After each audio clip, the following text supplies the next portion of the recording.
Assalamu alaikum, family. Welcome to the Sajda channel. I'm your host, Sajda Wendy Muhammad, and today we're going to wrap up our conversation on patience. I'm going to share a little bit that I forgot to talk about when I was talking about facing opposition. And so we're going to share that a little bit and answer any questions you have or experiences that you have related to patience.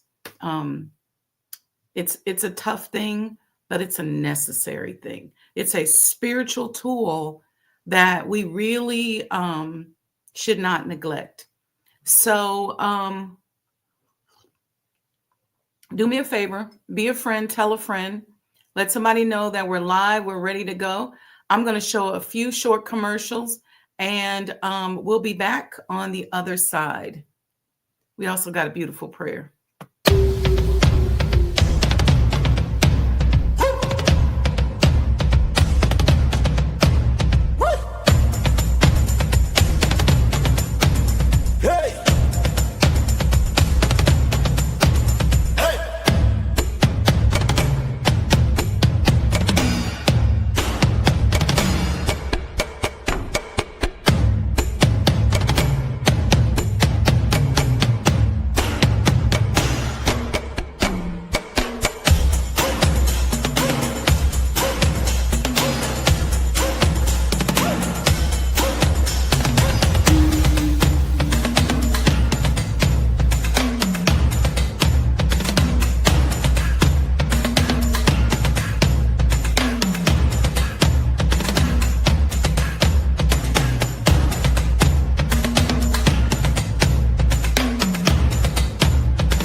O Allah, guide me among those whom Thou hast guided aright, and preserve me among those whom Thou hast preserved, and befriend me among those whom Thou hast befriended.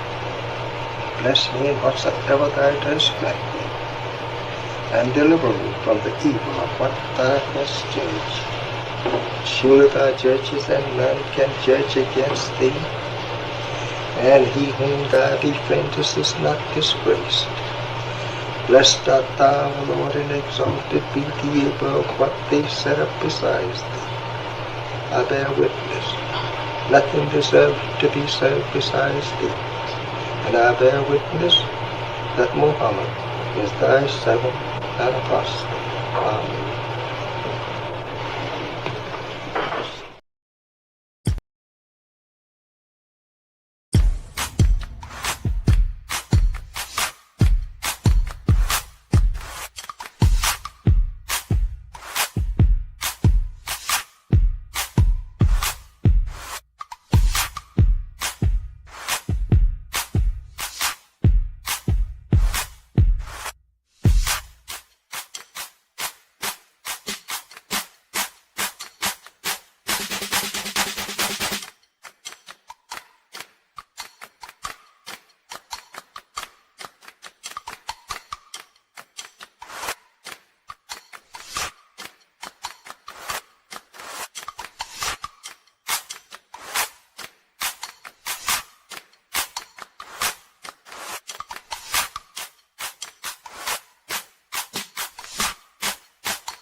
The Honorable Elijah Muhammad, who in my judgment is the master historian, taught us that of all our studies, history is the most attractive, and it is best qualified to reward the researcher.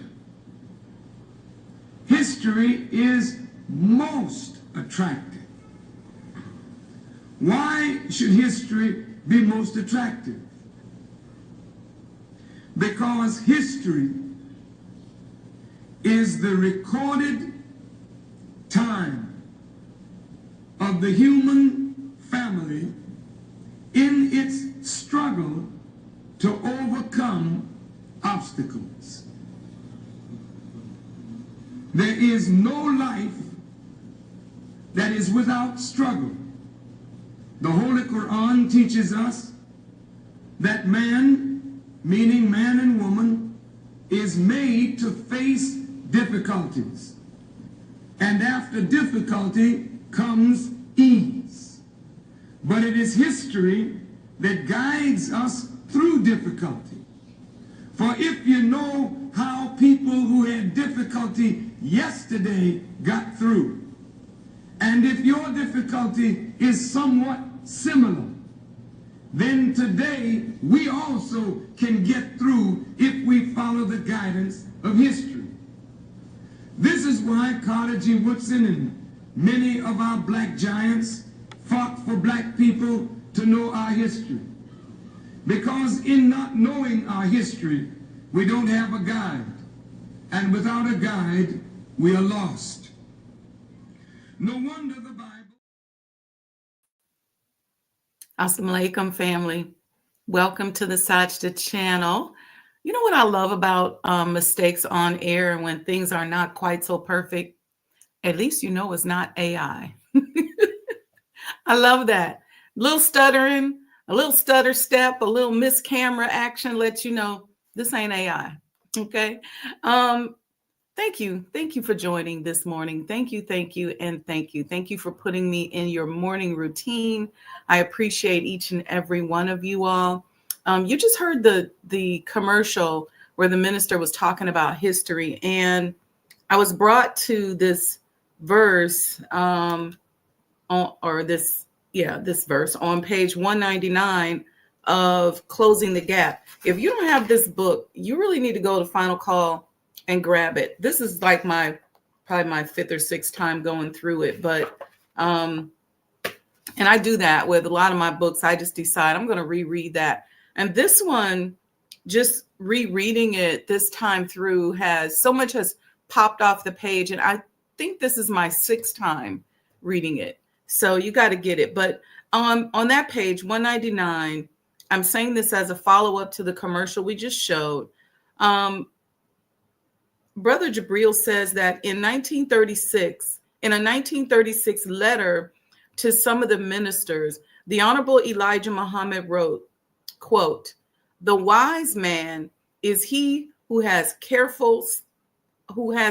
made a careful study of the past events, of ancient and modern history. The knowledge of the future is judged by the knowledge of the past. There are some men who are born with the gift of prophecy, while others are trained into it through an intense study of history." And I say that to all the human bots and the fake bots who every time we post something about historic preservation, they accuse us of living in the past and what your problem is. That's why. And we're not going to stop. No matter how many crazy comments you make, we're going to continue to study history. There's so much that comes from the study of history. I will tell you, so many metaphysical things, so many things that I've been given as messages just from studying history. And I don't talk about all of them. And I've been debating on whether or not I'm going to put them all in the book. I'm actually waiting on that download from Allah, because if you know, you know. All right. But the study of history is so very important. And through the process of practicing and utilizing the spiritual tool of patience as it relates to the renovation and the restoration of the former home of the Honorable Elijah Muhammad, I am learning the rich, juicy, delicious gifts that are wrapped up in the power of patience and discipline.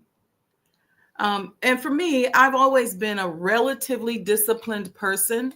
My mom's not on here today, but normally she would tell you that even as a child, I would do self-study programs over the summer. I would do workbooks on my own. She started me the process of doing workbooks, I think, because she just saw how much I like to read and study. So when I was in the kindergarten, she was bringing me second and third grade workbooks home, and I had all these workbooks that were well advanced. And so my study also into, world history and all of that kind of stuff really shaped who I've become today. And I never knew that. I never knew the word preservationist. I never knew that I would become a preservationist, a historic preservationist. I never knew that. But I understand. I have a good understanding of historical timelines. So even when I'm, I tell you something, how this benefited me. Years ago, right out of college, I started selling real estate. And Chicago is a place where you have a lot of very historic and ancient buildings. And so when I travel around the world, I'm not really a vacationer.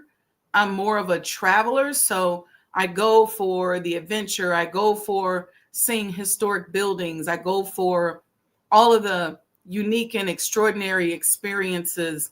So if you're a vacationer, I'm probably not the person you want to travel with. And if you're a vacationer, I probably wouldn't want to travel with you, because I go there for that reason. I don't care if it's to see some coral reefs. I don't care. I was reminded of some travels I did in Korea because I found this cute sweatshirt that I got in Korea today. You can kind of see it. It's really long. It comes down to my knees. It's got pockets. It's got these big, cool sleeves, but it's actually a sweatshirt. And I got it in this little town outside of Seoul, Korea. But I was going to look at some archives and some ancient stuff. That's just what I've always loved to do. But so I benefited from the richness and the wealth and the beauty of discipline and patience and study. And so yesterday, in our conversation that we had, if you didn't see it, go back. I did post some. They should have posted. I don't jump on social media first thing in the morning, but I have a program that times like when certain posts are going to be released. So they may come out like at 4 something in the morning. Usually in the morning, I'm practicing my neuro-linguistic programming. So I'm programming my nervous system in the morning with I do it. I posted something that Billy Carson talked about that he does, but I do it with meditation, prayer, visualization. And in living in Chicago, sometimes I can get my walk in, sometimes I can't. Other times it's just a lot of stretching and yoga and stuff like that. I used to jump up after I did all of that and go to like CrossFit and all of that. And I was programming my mind when I used to do that kind of thing, a lot of kickboxing and CrossFit when I was in the middle of a fight building the hospital. So I was kind of programming my nervous system to get ready for the fight. But I just decided that there's some more effective ways to program. And so I do things a little bit differently now. But with all that to say, yesterday we talked about patience. And so if you want to go back and check out that conversation, it talks about learning to use patience. Patience, I believe, is connected to discipline and connected to time. One of the reasons why a lot of times it's difficult for us to be patient is because we don't really respect time and we don't understand time. And I'm not saying this in a disrespectful way to anybody, it's just natural. For example, discipline and time and patience. So we think about it like with losing weight, right? You may not gain a ton of weight if you eat a piece of chocolate cake today, but if you eat that chocolate cake all the time, every day, over time, or something like that, then over time, you're spiking your sugar levels. You're going to be packing on pounds or creating inflammation. It just depends, but it's the time that causes that. So, for example, if some people say, well, I don't be having time to read. And you heard me say that I take time to read. I try to read something every day and study something every day. Oh, mom says I'm in the building. Okay. Try to read something every day. And so in that reading process, every day I'm training my brain to keep open the neural centers that are associated with reading, right? But if you go months and months without reading, you may not notice it at first. But over time, you'll start to see the impact. It's just like stretching, right? If you stretch every day, do things like squatting and sitting and just really stretching, then over time, you'll see the benefits of it. You'll become more limber. You'll be able to do things. You won't stiffen up as easily as maybe you would if you don't stretch every day, as opposed to if you just don't stretch at all. Then over time, time gets to it. And then we associate that with getting old or whatever. But it's really just the time that we take away from the discipline. And I think it has a lot to do with patience. Anyway, dig in there, go look at that subject, because I think that we covered a lot. And I've got something else that I'm going to share today that I intended to share last week, because we were talking about opposition and what happens when people attack us. Sometimes people get angry with us for no reason because our discipline and who we are may scare them. It may bother them. It may shake up their demon. It may remind them of what they should be doing. It's a number of different reasons. You can't always make sense of what's going on with people. But I wanted to share this because I intended to read it that day and I didn't.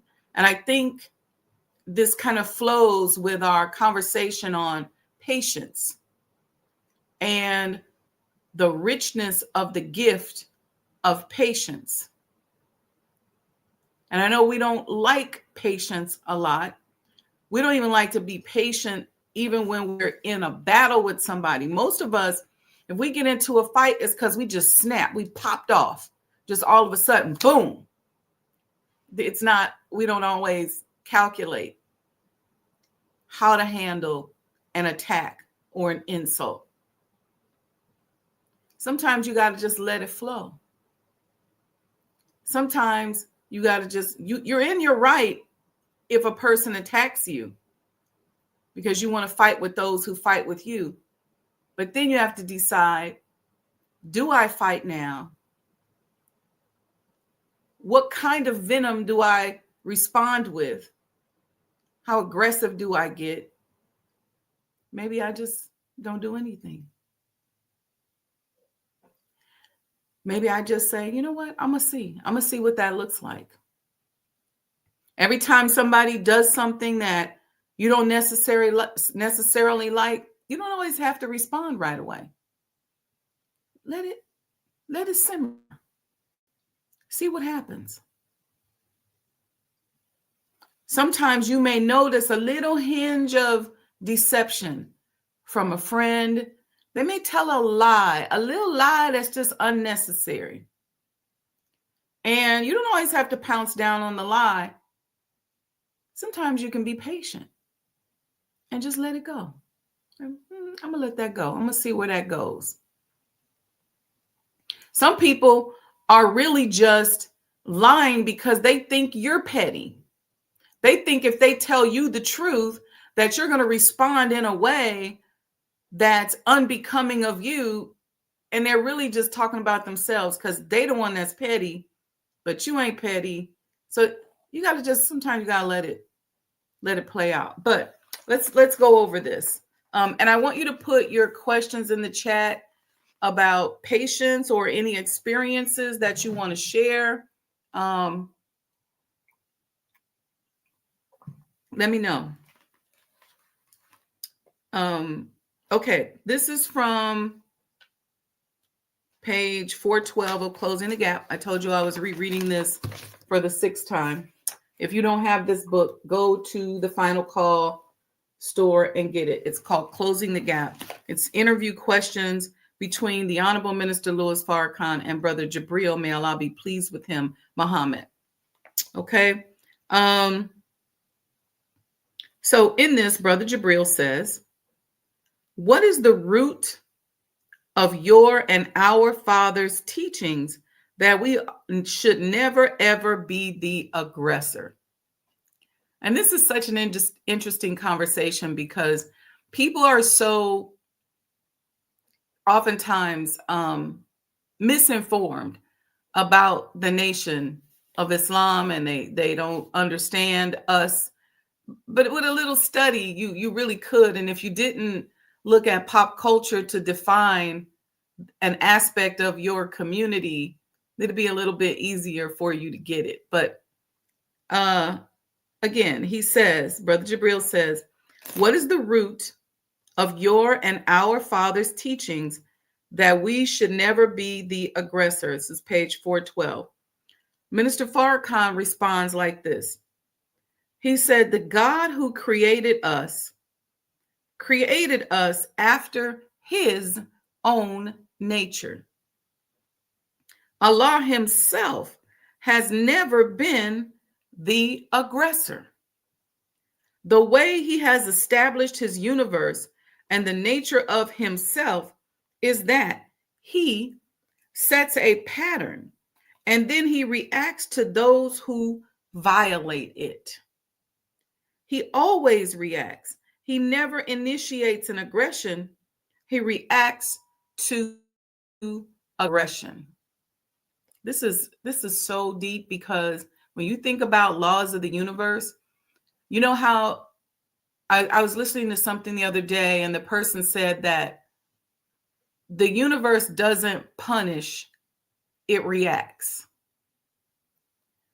And when I coupled that with what the minister's response was to Brother Jabril about the patterns that Allah set up, and the patterns being really a law. And every time we violate the pattern, there's a reaction. Every time. I'm going to read it again before I go on. Brother Jabril asks, what is the root of your and our father's teachings that we should not ever be the aggressor? Minister Farrakhan responds, the God who created us after his own nature. Allah himself has never been the aggressor.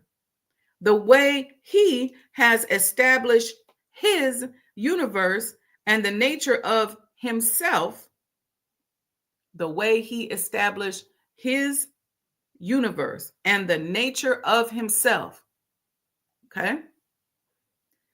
He sets a pattern and then he reacts to those who violate it.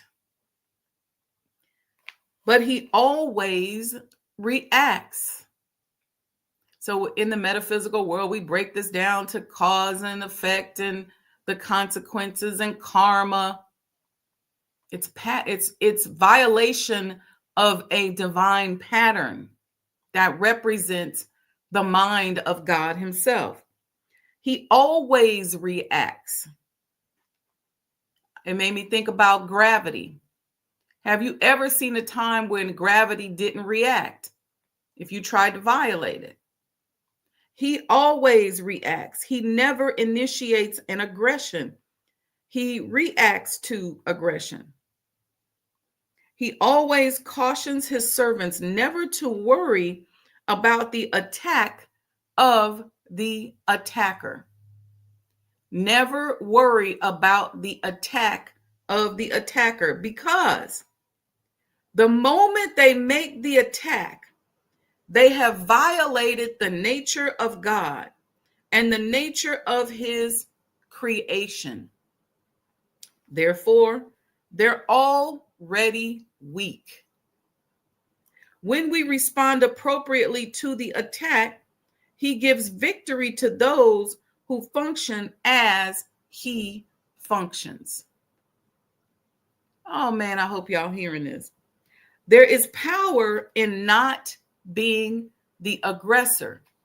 So mastering what we learned yesterday about patience ties into this. There is power in not being the aggressor. There is power in not initiating an attack. There is power in knowing the power that stands with those who obey the nature of God and the nature of his creation. As a result of that knowledge, whether we understand the power or not, if we are obedient and are never the aggressor, then when the aggressor aggresses, the power to the persons who is aggressed to respond appropriately with the backing of the power of the nature of God and the nature of his creation. So when a person aggresses you, you don't got to freak out. You don't got to make up this thing. I popped off. I snapped. Now you can step back in your military stance and wait to see what the move is, because you are now in the driver's seat. You are at an advantage. Whether they attack you with their tongue or whether they attack you physically, they violated a pattern. Aggressors ultimately always lose, he said. And that is why history is full of the fall of powers that get overcome by their sense of their power. They deny the real power that is never in aggression, but always is coming from the nature of peace. And then Brother Jabril says, Surah 22, verse 52 reads, "And we never sent a messenger or a prophet before thee, but when he desired, the devil made a suggestion respecting his desire. But Allah knows that which the devil casts. Then does Allah establish his messages, and Allah is knowing wise." Whenever God intends to do something through his servants or have his servants accomplish something, Satan runs ahead and puts out something that looks right, but it's not. How can the new believer in God's truth distinguish between Satan's move and the divine move? And before I read that answer, let me see if y'all got any questions. Give me a thumbs up if this is helping you. So we talked about the aggression. We talked about patience. We talked about discipline. We talked about Allah establishing a pattern and we've talked about these patterns before, because this whole concept of pattern ties into the art and science of business, which you'll read about in the book. Because what happens in the business world, most predatory capitalists will look for a pattern and then attempt to manipulate the pattern. Hear me good. They look for a pattern and they attempt to manipulate a pattern. That's what most of all business is about. What's the pattern and how do we manipulate it? But the reason why I always say that as Black people, we are the true innovators and industry disruptors because we create patterns. So our very nature mimics the pattern maker of the pattern making process of Allah himself. And I gave the example a few months ago about dances. We create new dances, new ways to respond to a rhythm. We're always creating something new. We're always creating new patterns. But people who operate in a predatory way or in a way that is opposite of the pattern making process of Allah look to disrupt those patterns and then monetize off of those patterns. So we talk about in the book about developing our businesses in a manner in which that the process mimics nature. And even our mindset, understanding the abundance of nature. Okay. All right. Now, he's going into Satan, who now recognizes Allah's patterns, but then tries to go ahead of the pattern and introduces something else that can trick people into believing that they are God. So he says, Brother Jabril, whenever God intends to do something through his servants or have his servants accomplish something, Satan runs ahead and puts out something that looks right, but it's not. So a lot of us in business, we create stuff. We come up with new products. We come up with jewelry. We come up with new services. We talk about that. I see Sister Aletha just chimed in. We've been working on this new program that came out of her brain that was inspired by Allah. We've been working to push it and expand it and get it out there, and adding the art and science of business, which is my brainchild, putting those together. But we're always cautioned in our movement because we understand that Satan will put out something that looks like it, just like Brother Jabril says, and trick the people into believing that it's the real program. See, the reason why you can't, I'm a flex a little bit. The reason why you're walking around here hating and you can't keep up with people like us, you can't keep up with somebody like me, is because it ain't me. It's Allah. I'm getting patterns and recognizing patterns from him. So when you run out and try to do it, it don't work. Or you don't make the money, or you don't get the success, or you don't get the attention. Why? Because it's not authentic. You're trying to disrupt a pattern that he created that we talked about when Brother Jabril asked the first question on page 412. Okay? The minister said, he, meaning Allah, sets a pattern and then he reacts to those who violate the pattern. The pattern in the metaphysical worlds is called laws, the law of cause and effect, the law of gravity, the law of attraction. These laws are patterns. When you violate those laws, then the AI reaction or the automatic reaction from Allah happens.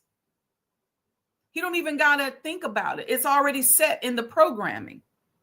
So now here we come over here. Whenever God intends to do something through his servants or have his servants accomplish something, Satan runs ahead and puts something out that looks right, but it's not. Then he goes on, Brother Jabril, to ask this question to the minister. How can the new believer in God's truth distinguish between Satan's move and the divine move? How do you know the difference between what's real and what's authentic?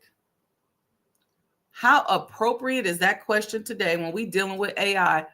People be spreading stuff around and forwarding stuff that's AI without even saying, hey, this is AI, but it's funny. Here's the minister's response. He says, the divine move is perfect. Satan's move is so far from perfection that running ahead of God to try to produce something always leaves holes that create dissatisfaction, which then leads to perfection. So you ain't even got to worry about Satan being aggressive and running ahead of God's pattern, tricking people, introducing people, because then that's going to fall short. It's then going to create dissatisfaction, which is ultimately going to lead to perfection. I'm going to substitute here because they'll cut us off here if we don't say this the right way. Them people knew that one day they should expect the Messiah.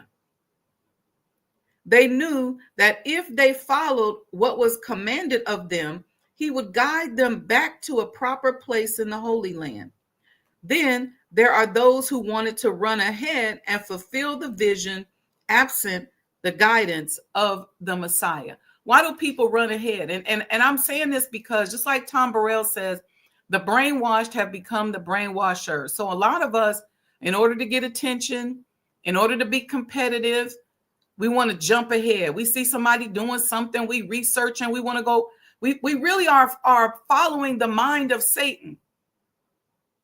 When I see people doing stuff like this, I say that's Yaqub's mind in them. That's the mind of Satan.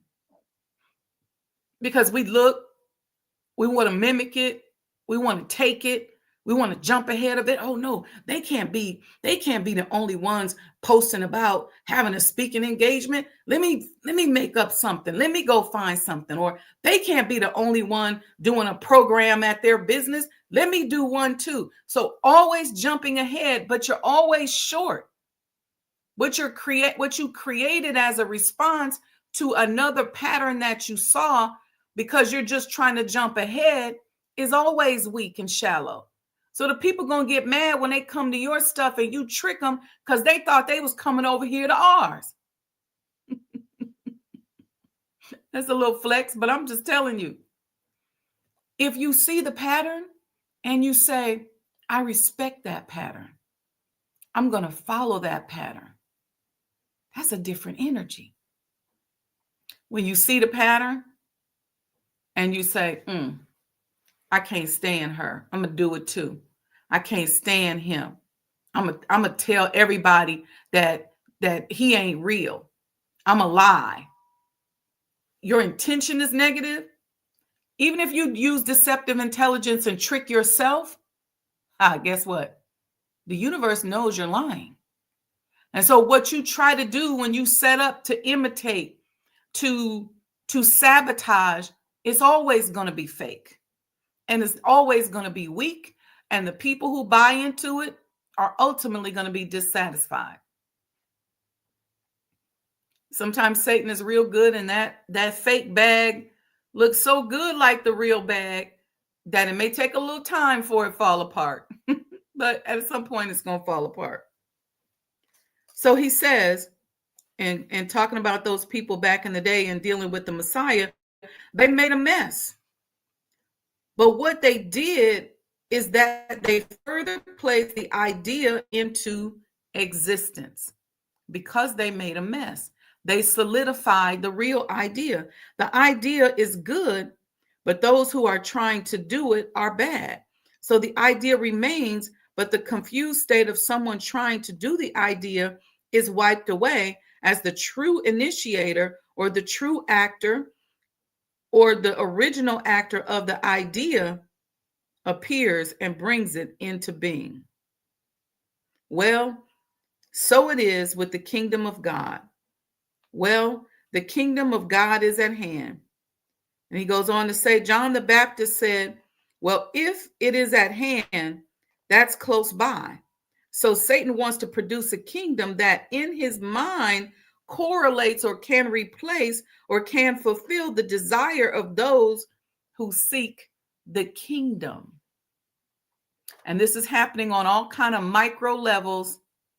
We talking about business now, all kind of micro levels throughout our business world. You can gain comfort on how to deal with these things by looking right at the scriptures. It's playing out on a micro level. Now read that last sentence again. Satan wants to produce a kingdom. You can replace that with product, service, all of that, that in his mind correlates or can replace or can fulfill the desire of those who seek the real thing. All right.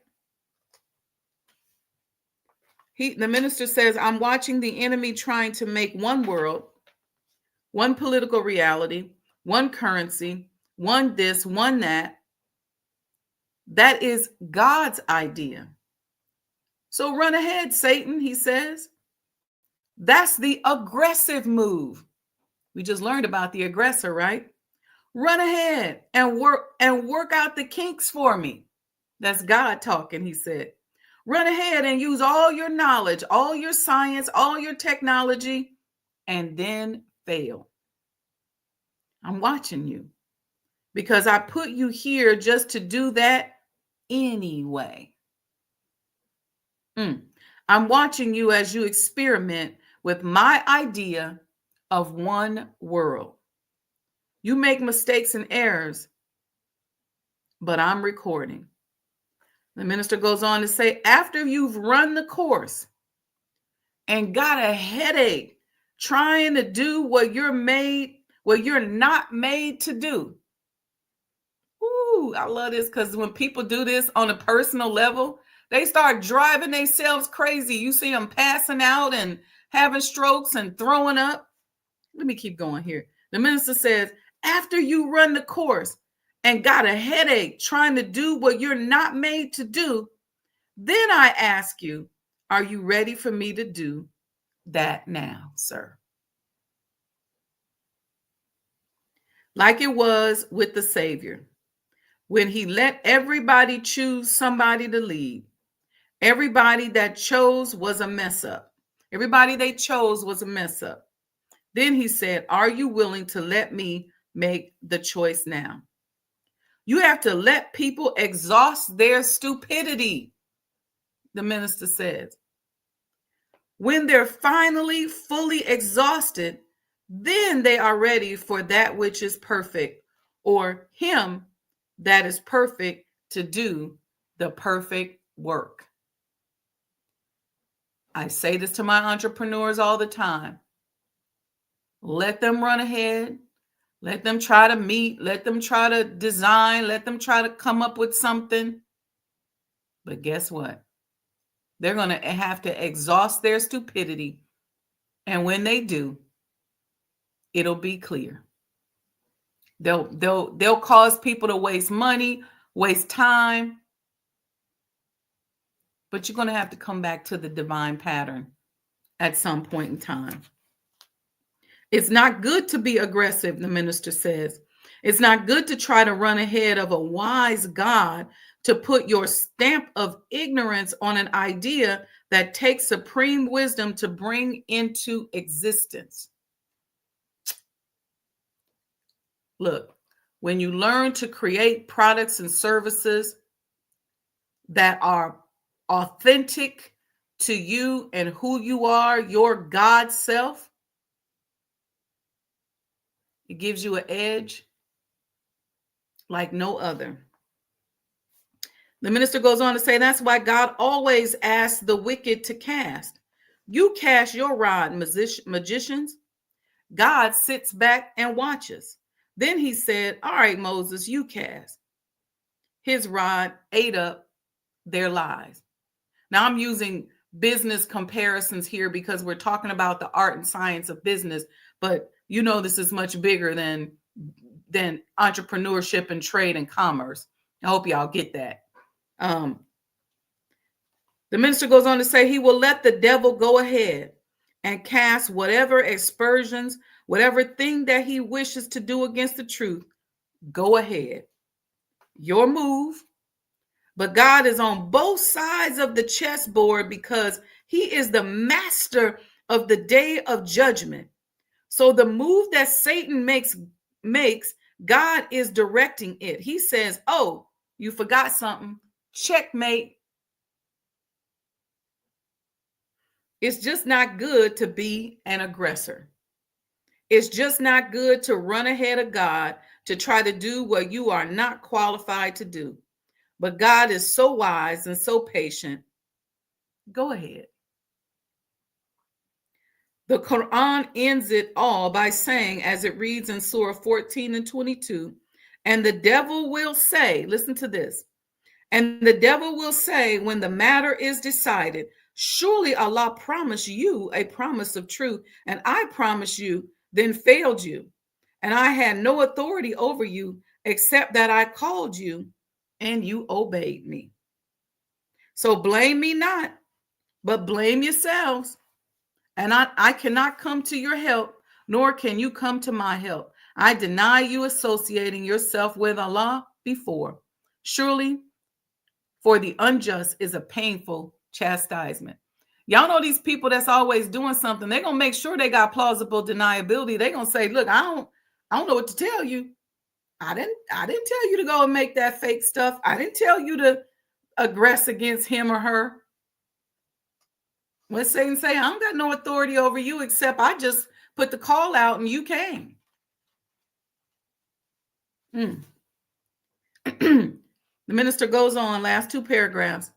These would-be persons are pulling away those who would be, making them manifest for who they really are. It's never good to be the aggressor. It's never good to assume things about yourself that may or may not be true. I think that's why the Bible says, wait on the Lord. That ties us back into patience, right? That's why the Quran says, seek assistance through patience and prayer.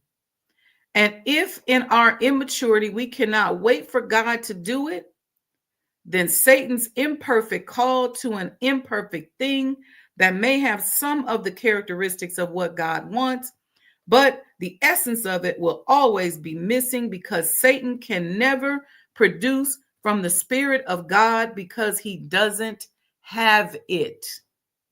Wait, be patient. So I think that's how I would try to answer that at this moment. And Brother Jabril says, magnificent answer.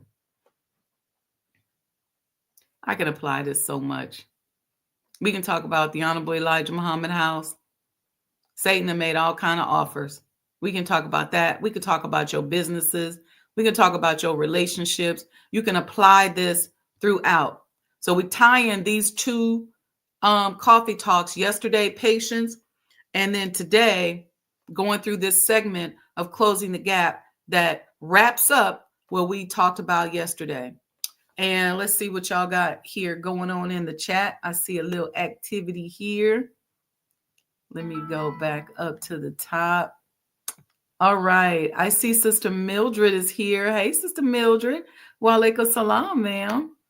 Brother Lamont's in the house. Brother Lamont, hey there. Wa alaikum salam. He says, good morning. Happy Saturday, everyone. Happy Saturday to you. Sister Ida Muhammad. Hey, Sister Ida says, assalamu alaikum. We say, wa alaikum salam. Mom says, I'm in the building. I see you in the building, Mom. Okay, let's see who else we got. Let's go down some more. Sandra D. Hey, Sandra D. She says, assalamu alaikum, family. Happy shivering Saturday. I know, right, Sister Sandra? Wa alaikum salam, man. Ooh, this weather. Then, who is that? Sister Ida Muhammad says, do unto others as you would have done unto you, Allah's universal law. Yep. Sister Aletha came in and said, assalamu alaikum, morning blessings, everyone. Who else we got here? Brother Lamont commenting, that's deep. Sandra D said, this is good stuff. I got to watch this over from the beginning. Sister Sajda be teaching. Praise be to Allah. This Allah, it ain't got nothing to do with me. He decide. I say, what should I talk about? Sometimes he don't give me nothing. Sometimes he give me something. But Lamont says, in that book, the minister says your attitude will determine your altitude, referring to your actions towards a problem. I love that. That's right. Your attitude will determine your altitude. So yeah, go back, grab this book. Mine is all marked up. I like to make notes. I probably should get a new one that's clean just so I can have it. But I like to make all these beautiful notes in mine and tell myself to go back and look. But this is actually my 6th time reading this book. On the back of here, they're advertising Torchlight for America. That's another one. I read that a couple times when I was writing The Art and Science of Business. But you can go to finalcall.com, grab Closing the Gap. It's inner INNER views of the heart, mind, and spirit of the Honorable Minister Louis Farrakhan. And when I tell you the wisdom, the minister he's on another level. I don't even know what to say. I can't even describe him. I was thinking about him this morning, and I always visualize him on his tour, and something always comes from it. It's just, and it's amazing. Okay, y'all, any other comments, any other thoughts? I'm done. I got it all out. If you all have anything else to say, let me think. Do I have any announcements? Don't forget the book. You see the QR code here. Support, Art and Science of Business. We're going to be having some things coming up. You're going to want to make sure you get on that mailing list, because you're going to want to know about these mastermind classes that we're going to be having in person at the Sajda House. Okay, you're going to get to eat. You're going to get to come have a mastermind class. You're going to get a tour. We're taking this historic preservation and doing for self to a whole new level. And we got a whole body of beautiful knowledge to pull from to help. Okay. So do that. Get the book. Go to sajdahouse.com. Some people can't remember that. Go to elijahmuhammadhouse.com. Support the movement. It's going across the bottom on how you can support. Whether you buy a book, everything I got is in this. Okay. So whether you buy a book from me, whatever you do, it's going into the preservation and the restoration of the former home of the Honorable Elijah Muhammad. So join the movement. We're working on bringing some more theater to you. So I'm really super excited about that. We got a big project with the old windows. So if you're an artist out there, go to elijahmuhammadhouse.com, get on the website, because it's going to be an opportunity for you to participate in a art project that we're working on rolling out. Okay, so you'll see it announced coming up really soon.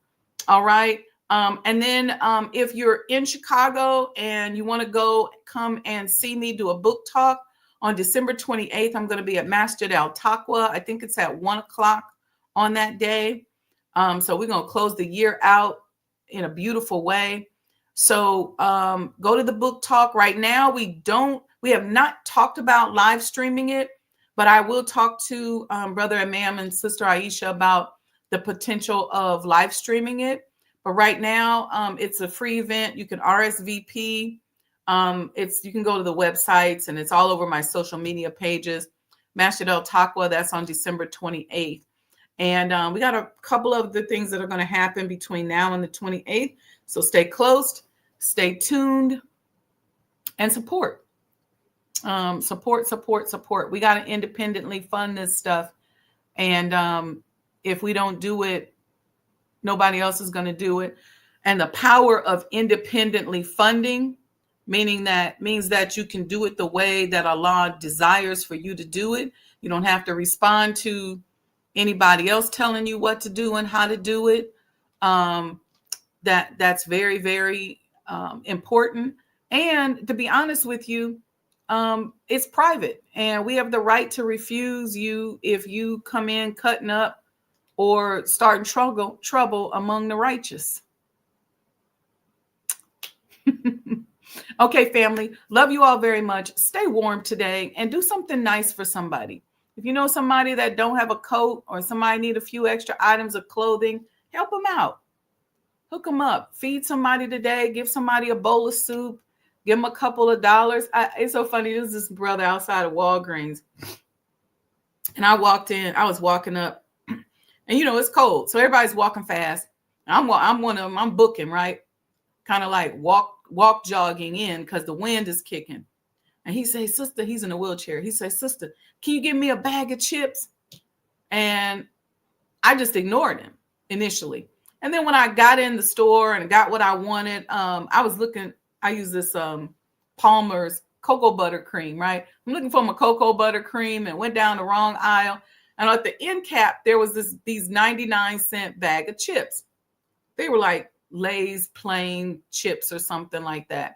So got my cocoa butter cream and grabbed the Lay's 99-cent chips, go to checkout, pay for it. And when I'm walking out, I hand him the bag of the yellow, the yellow plain Lay's chip. He said, "Now, I didn't tell you to go in there and get me no healthy bag of chips." I said, "No, I know you ain't going to talk smack about my chips. You asked for a bag of chips." I said, "I actually ignored you, but then I felt like Allah showed me the chips as I was going towards the checkout, and I bought you a bag of chips." He said, "I don't want no healthy chips." I said, "You know what? Give me my chips back." And then he said, He opened them up and started eating them. How you going to complain about the chips? But I've heard that. I remember during Hurricane Katrina, and this is the first time I actually seen it, was during Hurricane Katrina. We were collecting like clothes and stuff like that. And then some people was like, "I don't want no old clothes." Fast forward today, now we thrifting. Hope y'all voted for my girl Jen. She was up for an award for her thrift crawls and the thrift work that she does with Goodwill. So I posted it. I think the deadline already passed. So let's pray that she won and she's going to be getting that fashion design award. Anyway, family, love you. I know, right? It is crazy, Brother Lamont. Love you all. Remember, it's not vibrational. It's personal. No, it's not. That ain't how I go. See, y'all don't even catch it. This is how you know it's not AI, right? It's not personal. It's vibrational. So it's not how you personally respond to things. It's how you vibrationally respond. All right. Okay, family. Love you all. Stay tuned. Support. Be a friend, tell a friend, and go back and listen to these conversations, and hopefully it'll open up something in you. My goal is to just help us continue to get to the next level. Let me see. Somebody made a quick comment. Sister Letha said, "Love you back, sis. Thank you for everything." You're welcome, sis. Absolutely. Brother Lamont says, "Enjoy your weekend." Sandra D gave me all these emojis. Thank you, and thank you. Okay. Love you all. Don't go anywhere. Check out my commercial in case you didn't see it at the beginning.